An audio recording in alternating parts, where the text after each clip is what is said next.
So we're looking at a repair here for the early Boxster, sort of up to 2000, 2001 latest, where they've got the old mechanical levers instead of the electric buttons on the sill to open the bonnet and the boot, or the trunk. Now to undo it, normally people would take the seat out. It's a job you can do without taking the seat out. If you look down the side of the panel here, you can see they've got these three little holes in the trim. So just looking from the top, we've got one here, one in the center, and one towards the back. And what you need is a 5mm drive bit, which then fits into the hole. It's quite tactile, so you just need to feel it around, and there we go, he's located in there straight away. And then with a ratchet, small ratchet or a driver, there we go, it's already loose, that one. So we need to turn him a couple of turns. These screws don't need to come all the way out. You'll see the reason why in a moment, and we'll explain that. So I'm just going to undo those three now, and then we're going to lift the panel out. So 4 or 5 turns on the screws, and now we can lift the panel out of the way. It just literally lifts off. Now if we look down inside, you can see there's a shoulder here on the screws with a big flat washer on, and that sits in behind this trim here. So effectively it's sat down behind the washer, and we don't need to take the screw all the way out. In fact, it would be quite tricky if you did take the screw all the way out, because then you've got to try and find the hole blind when you're trying to refit it. So 4 or 5 turns gives you enough thread on the screw to be able to lift the trim off.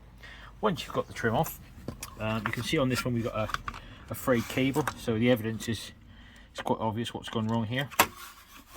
And now what we're going to do, look inside, and we're going to disconnect the cable. So we're going to take a screwdriver now, and we're going to lever against the bracket and just pull the cable housing out of the slot here so it comes away from the housing. So with the cable off, now we can turn the mechanism upside down. You can see if I operate the lever now, the pivot point here is with this little gold clip on the end. So we're going to pop this clip off, pull the pin out, take the spring off with a pair of pliers. There's not much load on it, it's only a very light spring. And then what we're going to do is be able to pull the lever out the way, and then we can disconnect the cable, what's left of the cable, from the end of the lever. So with the lever detached from the rest of the frame, we can see how the cable is held in place. So there's a hook around the cable, which fits around this pin here, with a small Allen key, which is about a 3mm Allen key. So we'll undo the Allen key, and that allows us to draw the pin out and then remove the hook off the cable. So underneath the bonnet now, we're going to come around to the front. I'm going to pull the carpet back, and then we've got 2 bolts here, which you can see, 2 10mm bolts, 6mm thread.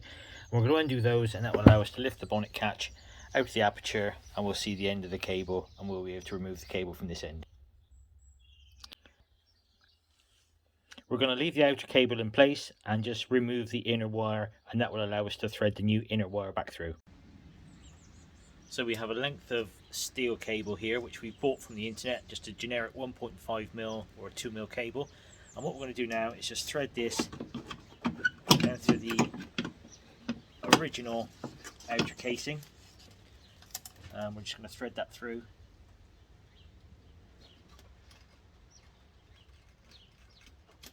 And we're going to keep feeding that through now until it comes out of the other end.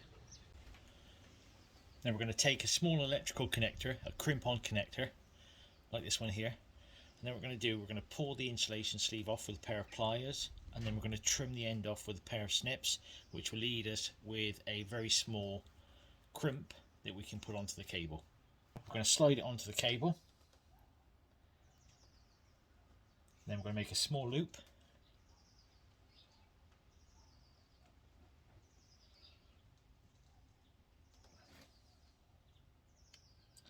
And then once we've got that in place, we're just going to crimp this together to create our hook on the end, which goes into the lever.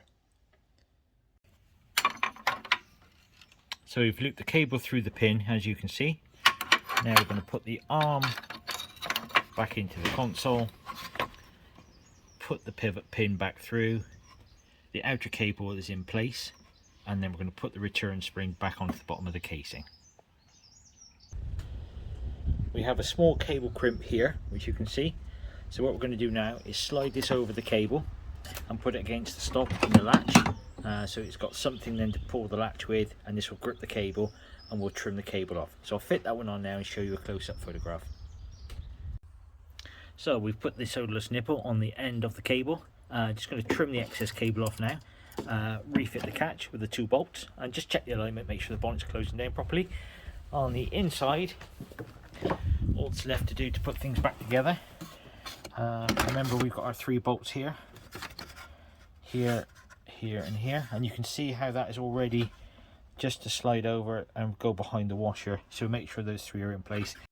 So we've refitted the console, we've tightened the screws up in the side, and the moment of truth now is, there we go, bonnet's open for under £5.